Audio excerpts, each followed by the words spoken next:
Hello friends, welcome you all to my channel. तो देखिए, अभी जो एलटी ग्रेड जो एग्ज़ाम हुआ था उसके रिगार्डिंग एक बहुत बड़ा अपडेट सामने आया है।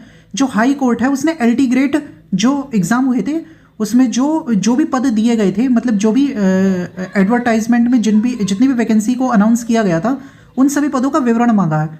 अब देखिए, मामला इसमें क्या था कि एक पक्ष था अभ्यर्थियों का जिन्होंने ये मांग की थी कि इसमें भी क्या कहते हैं, टेट को अनिवार्य किया जाए। मतलब कि जो एक तरह से जो टेट का, सी टेट का या यूपी टेट का जो सेकंड पेपर होता है, सेकंड पेपर का मतलब ये होता है कि उसको क्वालिफाई करने के बाद आप 6th to 8th तक, या टीजीटी जिसे ट्रेंड ग्रेजुएट टीचर भी बोला जाता है, मतलब तो उसके लिए आप एलिजिबल उसे पढ़ाने के लिए हो जाते हैं। लेकिन ये जो एलटी ग्रेड की जो वैकेंसी आई थी इसमें क्या था कि 9 से 10 तक का उन्होंने ये कहा था कि इसमें टेट की अनिवार्यता नहीं है, मतलब जो आयोग ने कहा था।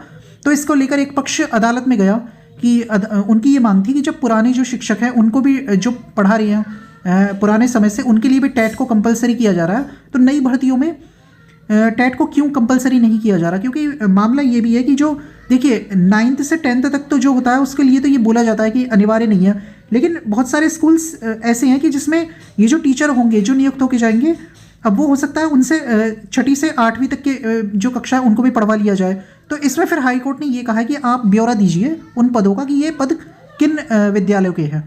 अगर ये 9 से 10 तक के हैं तो ठीक है, लेकिन अगर इसमें 6 to 8 तक का भी मामला आ जाता है तो फिर उसके लिए आप हमें सूची दीजिए। तो उसमें क्या है, जो सरकार है, मतलब जो चयन आयोग ने, उसने समय मांगा है कि ऐसे स्कूलों की सूची देने के लिए हमें कुछ समय चाहिए। अब देखिए, मामला इसमें क्या है, जो विवाद का जो मुख्य केंद्र है वो क्या है, वो टेट की अनिवार्यता को लेकर है। आमतौर पर जो कक्षा 1 से 8वीं तक के लिए जो होता है उसमें टेट कंपलसरी होता है, लेकिन जो एलटी ग्रेड के जो टीचर बनते हैं, मतलब जो 9 से 10 तक के बच्चों को पढ़ाते हैं, उसमें क्या होता है, उसका एक अलग पक्ष है कि उसमें जो चयन जो आयोग कह रहा है कि हम इसमें टेट को कंपलसरी नहीं मानते क्योंकि 9 से 10 तक की है। तो अब इसमें देखिए, टेक्निकल जो लीगल जो कौन सी वो है, इसमें टेक्निकलिटी क्या है इसकी, वो देखते हैं कि जो इसमें क्या है, सरकार के जो वकील हैं उन्होंने कोर्ट को ये बताया है कि एलटी ग्रेड के जो टीचर होते हैं वो केवल 9 से 10 को पढ़ाते हैं, इसलिए उनके लिए टेट कंपलसरी नहीं है। तो हाई कोर्ट ने क्या किया, हाई कोर्ट ने फिर एक आदेश दिया और उसने सरकार से उन सभी जो 7,466 ये वैकेंसी हैं उनका पूरा ब्यौरा मांग लिया। अब कोर्ट ये देखना चाहता है कि ये पद किन विशिष्ट स्कूलों और कॉलेजों के लिए विज्ञापित किए गए हैं। उद्देश्य क्या है, कोर्ट जो है वो ये एक तरह से इंश्योर करना चाह रहा है कि क्या ये जो वैकेंसी है वास्तव में ये उन्हीं स्कूलों की हैं जहाँ 9 से 10 की जो है टीचिंग होती है, और यदि इन शिक्षकों से 8 या कक्षा 8 या उससे नीचे की कक्षाओं में पढ़वाया जाता है तो फिर टेट की अनिवार्यता का नियम बदल भी सकता है। तो इसके रिगार्डिंग जो है कोर्ट ने क्या किया है कि अगली सुनवाई की डेट जो है 3 फरवरी तक की है। और इसमें देखिए, ये साफ साफ लिखा है कि इसमें देखिए जो क्या कहते हैं, सरकार की ओर से जो उपस्थित अधिवक्ता हैं उन्होंने क्या किया है कि देखिए, उन्होंने कहा है कि हम यहाँ पर टाइम मांगा है उन्होंने कोर्ट से, ये देखिए तो उन्होंने अगली तारीख तय कर दी है कोर्ट ने और उन्हें टाइम दिया। तो इसमें देखिए, अब वही वाली बात है ना कि अब देखिए वैकेंसी तो आती है और एग्ज़ाम भी होते हैं, लेकिन किसी ना किसी तरीके से अगर कोर्ट में चली जाए तो नुकसान किसका होगा, वो अभ्यर्थियों का ही होता है, उनको ही, मतलब उनकी नौकरी लगने में देरी होती है। अब देखिए, इसमें ये जो है, अब कभी पेपर लीक का मामला होता है। अब देखिए, पेपर लीक तो एक अलग चीज़ है, लेकिन इसमें खैर पेपर से रिलेटेड इसमें ऐसा कुछ नहीं है कि पेपर में कोई कमी हो, पेपर ठीक से नहीं हो पाया, लीक हो गया और नकल हुई हो। ये एक अलग ही उसकी जो कानूनी प्रक्रिया है उसके लिहाज से ये भर्ती फंसने की संभावना है। अब फंसेगी उसमें, अब क्या हो सकता है कि रद्द होगी या क्या होगी, वो तो एक अलग चीज़ होगी।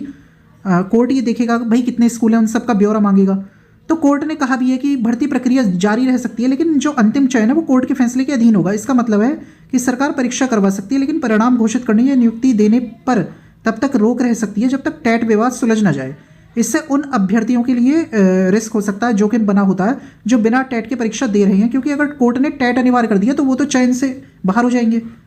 अब जो 69,000 शिक्षक भर्ती का भी अगर आप एग्जाम्पल लें, उत्तर प्रदेश में पहले भी जैसे 69,000 की बहुत बड़ी भर्ती थी, तो कानूनी विवादों के कारण ही उसमें बहुत सारी चीज़ें हुई कि जैसे आरक्षण का मामला था कि जो ओबीसी का आरक्षण था और जो एससी का आरक्षण था उसके अकॉर्डिंग जो है उसमें कुछ जनरल कैटेगरी के लोगों ने फर्जी सर्टिफिकेट बनवाए, या उनको मतलब पूरी तरीके से उनको दिया नहीं गया, मतलब जो उनके पूरे पद थे वो भरे नहीं गए, और उसमें कुछ जनरल कैटेगरी के लोगों ने ले लिया, या बहुत सारी चीज़ें थी उसमें, मतलब आरक्षण की जो प्रक्रिया थी वो ठीक से नहीं हो पाई थी। तो अब कानूनी विवाद देखिए बहुत सारे हो सकते हैं।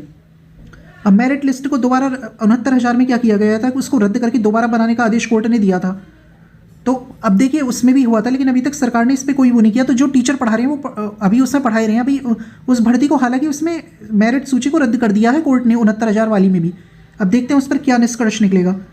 तो अब 3 फरवरी की जो 3 फरवरी वाला मामला वो थोड़ा सा इंपॉर्टेंट हो जाता है। 3 फरवरी को जो सुनवाई है वो होगी, और यदि सरकार कोर्ट को संतुष्ट कर देती है तो ये पद केवल कक्षा 9 से 10 के लिए हैं। अगर इसके लिए इंश्योर कर देती है तो ये इस पे कोई दिक्कत नहीं होगी, ये भर्तियाँ सुरक्षित होंगी।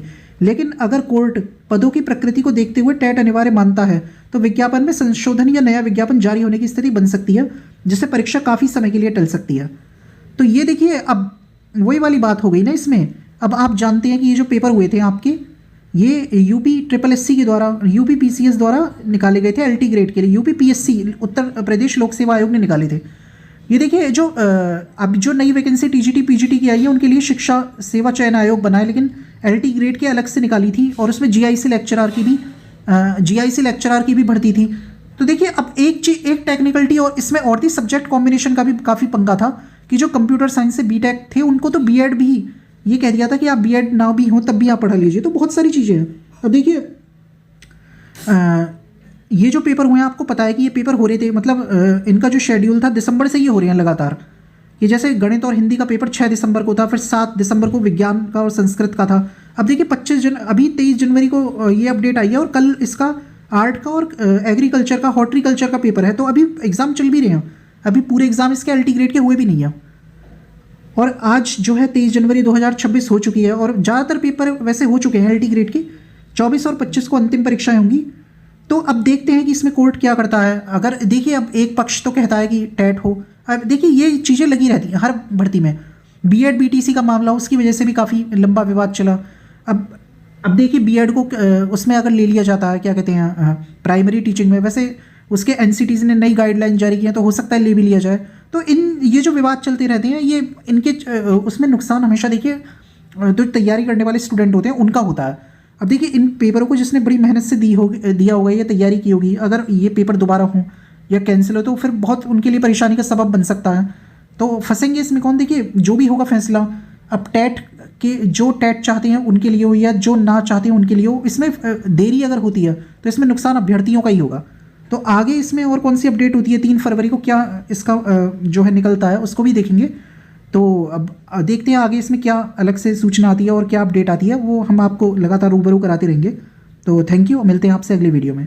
धन्यवाद।